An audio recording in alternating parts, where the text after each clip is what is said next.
Come in, Paul Capsis' new play's on. Hi, I'm Liam Neeran from CKTV. We just finished watching Angela's Kitchen, the story of Paul Capsis' grandmother. On your first studio album in 2007, Everybody Wants to Touch Me, included the song Angela's Sea. Do you think that song, Angela's Sea, slowly progressed into a play? Well, actually, no, because the song was a completely different animal in terms of how it came together. Do you know the singer-songwriter Tim Friedman from the Whitlams? Anyway, I was backstage with him. He's an Australian singer-songwriter, and he has a band called the Whitlams, and he writes all the songs. And we were backstage at the Opera House, and he said to me, "Hey, you should write your own songs. You know, you've got stories, haven't you?" And I went, "Oh, I don't really write songs. That's not what I do. I interpret them and people and act and do all stuff, but I don't write."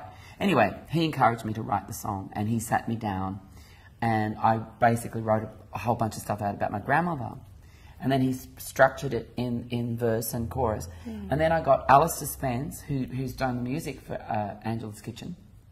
And because what happened was Tim and I started the song, and then Tim went on the road and he toured and left me with this sort of bitsy song. So I took it to Alistair, and then he finished it, and then I had the song. So that was a completely separate thing. And the director of Angela's Kitchen, the play, he approached me 7 months after my grandmother died. So we're talking a long time. He didn't even know about the song. He never heard the song. And I assumed he had. I thought, "What, did you hear the song?" He goes, "What song?" I went, "Oh, okay." So then he encouraged me to write the play. So there's the song. She got to hear the song once, though, before she died. That's good. She got to hear a rough demo. But it's a thing with songs. The more you perform songs, the better they get. And when I recorded the song, I hadn't performed it much at all. So it was kind of... Now I sing it, I think, better. But anyway, I'm happy with... I'm very proud of it. And the fact that she got to hear it. Yeah. And there was talk about using the song in the play because, you know, it was like, okay, well, there's a song called Angela's Sea. Now we've got this play called Angela's Kitchen. But the director didn't want me to do what I always do in theatre, or cabaret, my cabaret work, which is sing songs. He said, "If you're going to sing, I would like you to sing a song in Maltese." And it was just about not taking the play in that direction. It was just like just enough music, and not to add. It would have been like a logical thing. Oh well, yeah, add the song at the end. But I like the way we do with the play. I love the way it ends. It's very simple. Me sitting on the suitcase, no songs. It's not musical theatre. You know. What challenges did you face growing up in a time where there was little tolerance for gay people and Greek immigrants? Well, yeah, you're absolutely right. There was no tolerance, pretty much. It was difficult.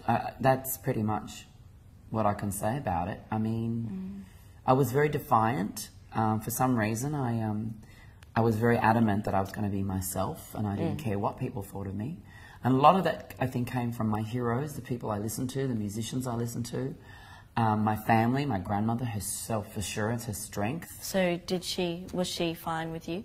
She never ever, the only thing there was a period when I was in my early 20s when she would keep asking me, will I be getting married? And then she stopped.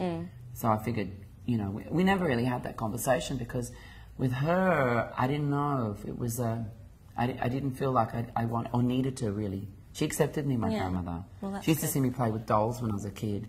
I never wanted to play with trucks. And I used to dress up and do all of that. So she never said, don't do that. It was an acceptance. It was of life, more really. everyone else that said, don't do that. But I thought, well, Nana doesn't mind, so I don't care. But, you know, obviously I did get I had a very difficult time in high school. A very difficult time in primary school. I had a difficult time throughout my whole life in school, well before I even knew what that meant. I didn't know anything about gay or anything. I didn't know anything about that. I didn't understand it. I was branded that, but I didn't understand it. They'd say to me, "You sound funny. You talk like my sister," and I'd be like, "Do I?" And I remember looking in the mirror when I'd go home. Sometimes just looking and looking for the signs of what people could see about me that was different because I didn't think I was. You're one of the few artists who has been able to hold on to the integrity of your sexual identity while seeking mainstream media. How are you able to maintain this balance? Well, that's a really good question, Liam, but I don't really think about it. It's not a conscious thing with me. It's just, I just do what I do. And I don't really talk about it a lot. I don't feel I need to for some reason. I mean, if it helps somebody to think that they can be themselves and they can get on in the world and be successful, then great. You know, because there was just something in me that I always had, that this fighting spirit. And I think maybe the more because I experienced so much violence, physical violence in school. And there was the racial thing, of course, too. So I couldn't win. I was a wog. I was a poofter. I was like, wow, you know, life is not looking very promising. Yeah. But one thing I'm really grateful for is that I stuck in there, and I had it in mentality in my brain that the more violent, the more the worst things they called me, the worst things people said about me, and sometimes it's the things that people don't say about you or to you.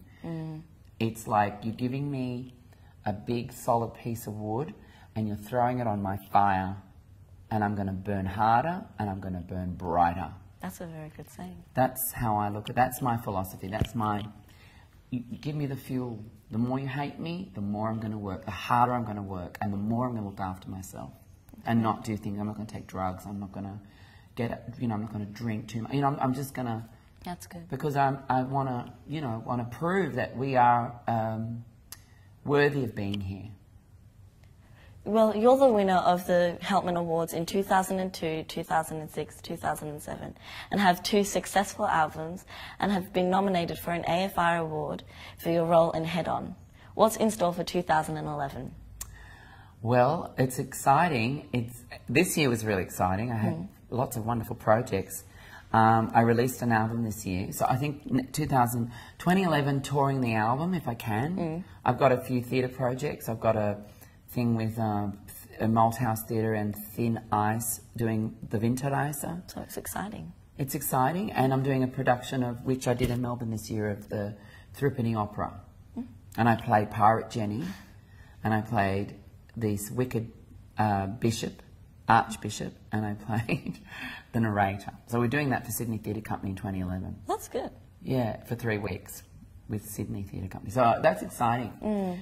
Touring, I want to tour a lot more if I can. You know, it's been pretty amazing. I've had an amazing career. And Head On was an extraordinary experience, one of the best things I ever did. But what I feel like I'm doing now, this play about my grandmother is probably the highlight of my career, I think, because it's something that's extremely personal. And it was like what Tim has suggested to me, writing a song that was real to me. Actually, when you perform a song that's about yourself, or you perform a piece of writing or theatre about yourself, or about someone you know, a family member, it's very powerful. Thank you very much for your time, Mr. Capsis. Thank you, Liam.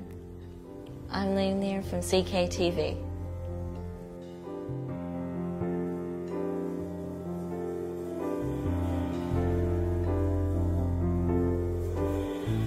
My Nana Angela couldn't feel the boat move. She held the kids real close, the 5 of them, way down the Suez Canal. Lou is waiting at the end of the world. It's called Woolloomooloo.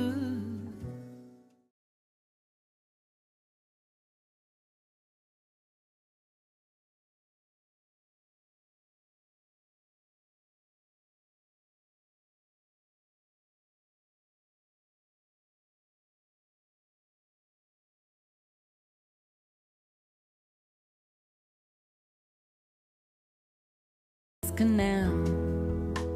Lou is waiting at the end of the world. It's called Woolloomooloo. The letter said yes, then it said no. You had nothing to lose, nothing to lose. My Nana Angela, only 8 years old when you lost your mother. That made you visit her baby and a cold bed. Walked to the village, held your big brother's hand. You were told not to cry. Not enough food to keep you living at home, and it's hard not to cry. starts to cry. The ship hits the open sea. You're rolling round, how can it be? 6 weeks, she's seasick. The kids are watching night fights on the deck, promising, praying that you won't ever sail this way again. This way again. My Nana Angela, sleeping in the hay, dressed in potato sacks, tied up with strings, barefoot around town. Mary Louie, watch Italian planes dropping bombs in the sea. 5 little babies, no work for the man, and he said we should leave. Said we should leave. My Nana Angela, in your open sea, away from poverty to Australia, and hope for the family. Lou is waiting at the end of the world. It's called Waterloo. The letter said yes, and then it said no. You had nothing to lose, nothing to lose. The ship hits the open sea. It's rolling round, how can it be? 6 weeks, she's seasick. The kids are watching night fights on the deck,